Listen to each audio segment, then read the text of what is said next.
नमस्ते। आज मैं अपने गुलदस्ते से जो कहानी आपके लिए लेकर आई हूँ, उसका नाम है नासूर। कहानी यदि आपको पसंद आती है, लाइक कीजिए, सब्सक्राइब कीजिए और शेयर कीजिए। तो सुनते हैं आज की कहानी। अनिल जी अचानक फफक कर रो पड़े। उनका रोना सुनकर आसपास के कमरों से सभी लोग निकल आए, यह जानने के लिए कि अचानक ये कौन रो रहा है। दोपहर का समय था। मैं अपनी चारपाई पर लेटा अखबार पढ़ता पढ़ता सो गया था कि अचानक आई इस आवाज़ से मेरी निंद्रा भी टूटी और मैं भी उन सब के बीच पहुंच गया।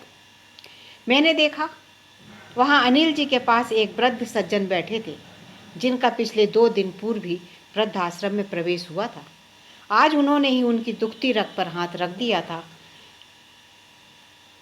जिससे उनका नासूर फिर रिसने लगा था और उसमें इतना तीखा दर्द हुआ कि वे उससे कराह उठे और उनकी आंखों से दर्द का पानी बहने लगा और मुख से निकली दर्द भरी कराह। मेरी आंखों के सामने ठीक 3 वर्ष पुराना दृश्य घूम गया। जब वे आश्रम में आए थे, इनका इकलौता बेटा इन्हें यहाँ पहुँचा गया था, फिर आने का वादा कर गया था, पर आज तक नहीं आया।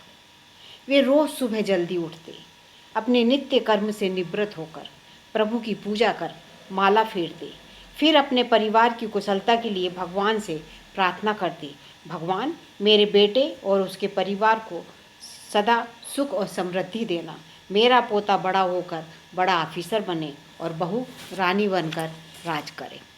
पूजा के बाद नाश्ता के समय सबके साथ बैठकर नाश्ता करते, फिर अखबार लेकर बरामदे में कुर्सी पर बैठ जाते। उनके हाथ में तो अखबार होता, पर आंखें गेट पर टिकी रहती, जहां से हर एक बाहर से आने वाला दिखाई देता। फिर खाने का समय होने पर सबके साथ खाना खाते और खाने के बाद अपनी चारपाई पर लेटकर एक झपकी लेते। शाम को तैयार होकर आश्रम के आसपास ही टहलते, दूर न जाते। कहते, ऐसा ना हो कि मैं कहीं दूर घूमने चला जाऊं तो मेरा बेटा आए और मुझसे बिना मिले ही लौट जाए। अब तक धीरे धीरे अंधेरा होने लगता। रात अंधेरी काली चादर ओढ़ कर आ जाती। वे वापस आश्रम में लौट आते। इंतजार की घड़ियां खत्म हो जाती। कभी रात्रि का भोजन करते, कभी नहीं। फिर अनमने से जाकर अपनी चारपाई पर निढाल हो जाते। कभी चुपचाप लेटे लेटे छत की ओर लगातार देखते हुए ना जाने क्या क्या बड़बड़ाते रहते।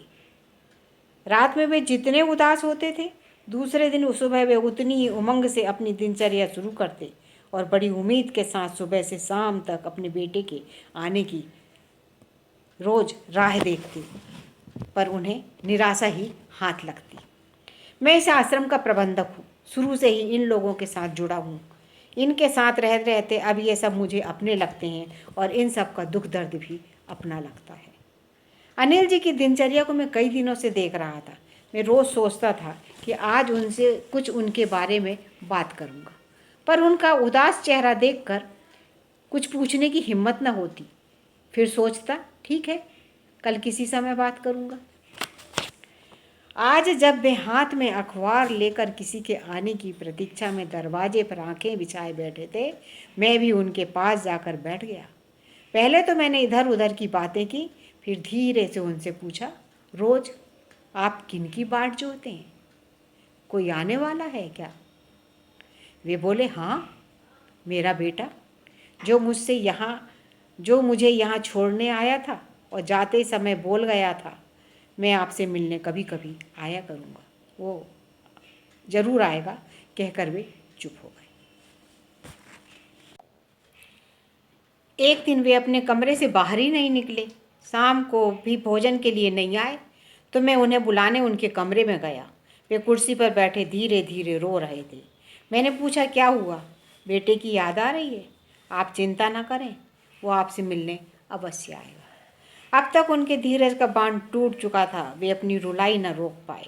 मेरे गले लगकर बहुत देर तक सिसकते रहे। जब मन थोड़ा हल्का हुआ तो बताने लगे, मैं एक मध्यम वर्गीय परिवार से हूँ। विवाह के 10 वर्ष बाद भी जब हमारे यहाँ कोई संतान नहीं हुई तो हमने कई जगह मनौती मांगी। भगवान ने हमारी प्रार्थना सुनी। हमारे यहाँ बेटे का जन्म हुआ। हमने उसका नाम प्रसन्ना रखा। 2 वर्ष बाद इसकी माँ दुनिया से चली गई। मैंने इसे माँ बाप दोनों का प्यार दिया। इसके दुख की खातिर मैंने दूसरा विवाह नहीं किया। अपने बाबू की सरकारी नौकरी में रहते हुए थोड़ा थोड़ा बचाकर इसे पढ़ाया लिखाया। आज यह सेंट्रल बैंक में मैनेजर है। मैं सेवानिवृत्त हुआ तो मैंने अपनी पूरी संपत्ति और घर इसके नाम लिख दिया। कुछ समय तो सब कुछ ठीक चला, परंतु धीरे धीरे किसी न किसी बात पर हमारी बहस हो जाती। तब ये और इसकी पत्नी कहते, तुम्हारा यहाँ है क्या, ये सब कुछ तो हमारा है। फिर एक दिन यह कहकर कि आप अपने हम उम्र लोगों के बीच खुश रहेंगे, मुझे समझा बुझाकर यहाँ पहुँचा गया। फिर कभी कोई भी मिलने नहीं आया। फिर भर्राए गले से बोले, सब कुछ कितना अजीब होता है कि हम जिनके सुख की खातिर अपना सब कुछ निछावर कर देते हैं, वे ही हमारे लिए नासूर बन जाते हैं।